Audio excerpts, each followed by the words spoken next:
Mr. President, thank you for this opportunity to address the Security Council on behalf of Security Council report on UN policing in the context of the Secretary-General's new agenda for peace. UN policing is a profoundly valuable tool in UN efforts to strengthen the rule of law and to protect populations in vulnerable environments. It merits prominent discussion by the Security Council and the General Assembly as part of the reflection on the future of peace operations that is recommended in the new Agenda for Peace. The new Agenda for Peace also takes up the linkages between conflict and criminal interests in the context of resurging interstate conflict and the internationalization of conflicts. Strikingly, it notes that between 2015 and 2021, organized crime was responsible for as many deaths as all armed conflicts combined. This is where my remarks today will focus, on UN policing in connection with organized crime. Most UN peace operations, both peacekeeping and special political missions, work in environments affected by organized crime.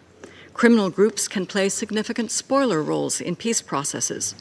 Illicit activities, particularly trafficking in narcotics, gold, timber, and other natural resources, armaments, human beings, financial flows, and more, fuel armed groups and drive instability.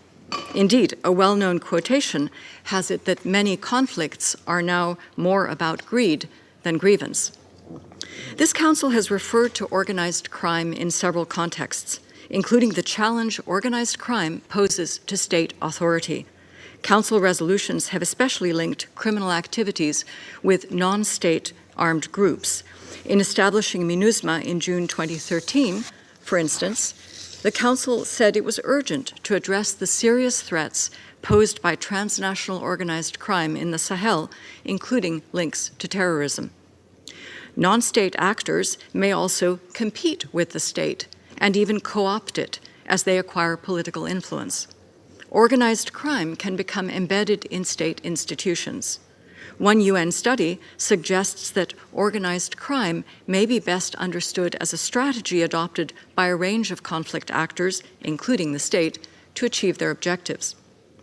The Security Council has highlighted the important role that UN police components can play in building the capacity of host state policing and other law enforcement institutions to address organized crime, particularly by supporting immigration and maritime security and crime prevention, response, and investigation. The UN and its peace operations partners have brought a range of policing responses to organized crime. In settings such as Timor-Leste and Kosovo, UN police have had executive policing mandates in which they assumed responsibility for law enforcement. In Haiti, the UN acted robustly against gangs and gang violence, notably at the time of the MINUSTA mission, using its troops, its police, including formed police units, and intelligence. In Mali, the UN police component established a specialized serious and organized crime unit. For police actions to be effective in this sensitive terrain also requires a functioning and brave judiciary. In Guatemala in the 1990s, to address this, the UN supported bringing in external judicial capacity. Although the multinational security support mission in Haiti is not an UNPOL mission, its task of supporting the Haiti National Police to address gang violence will benefit from the UN's experiences and lessons learned in this regard. The Council, in last month's Resolution 2699, acted under Chapter 7, having determined that the situation in Haiti continues to constitute a threat to international peace and security and to stability in the region.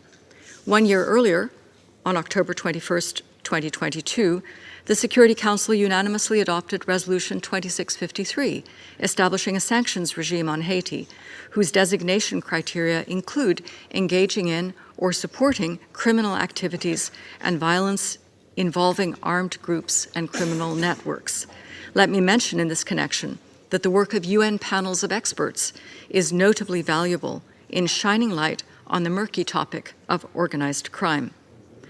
President, there are two more peace and security contexts in which policing responses to organized crime may prove important. The first is in transitions.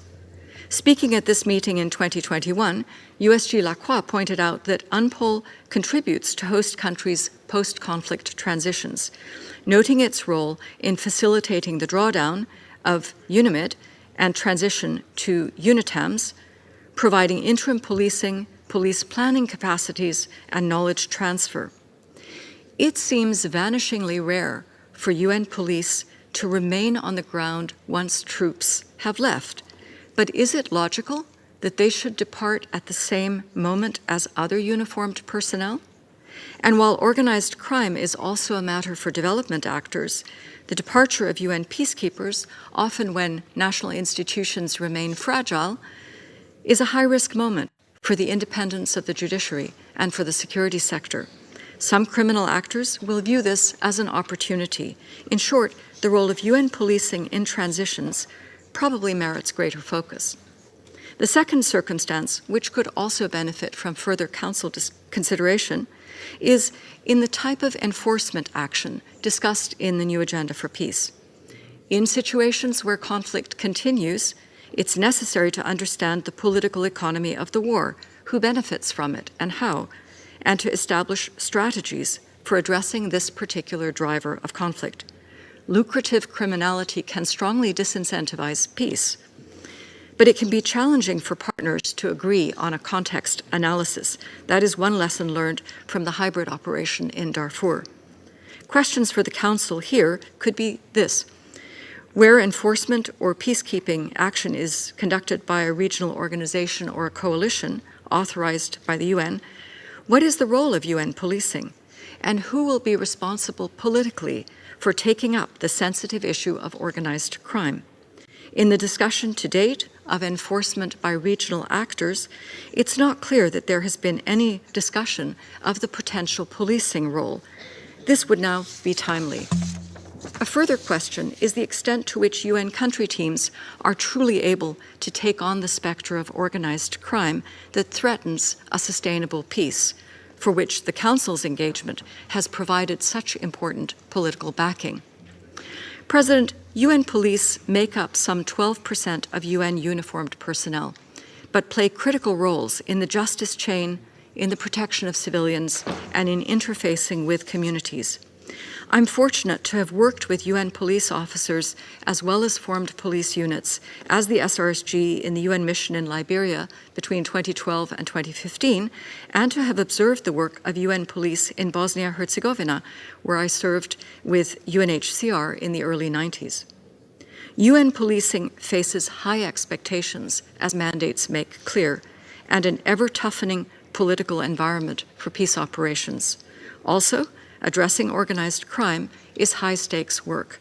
The Council's anticipated reflection on the future of UN peace operations could provide the opportunity for the UN Secretariat to present on, and for member states to consider in depth, organized crime and the role of the UN police with other actors in supporting stabilization and longer-term peace.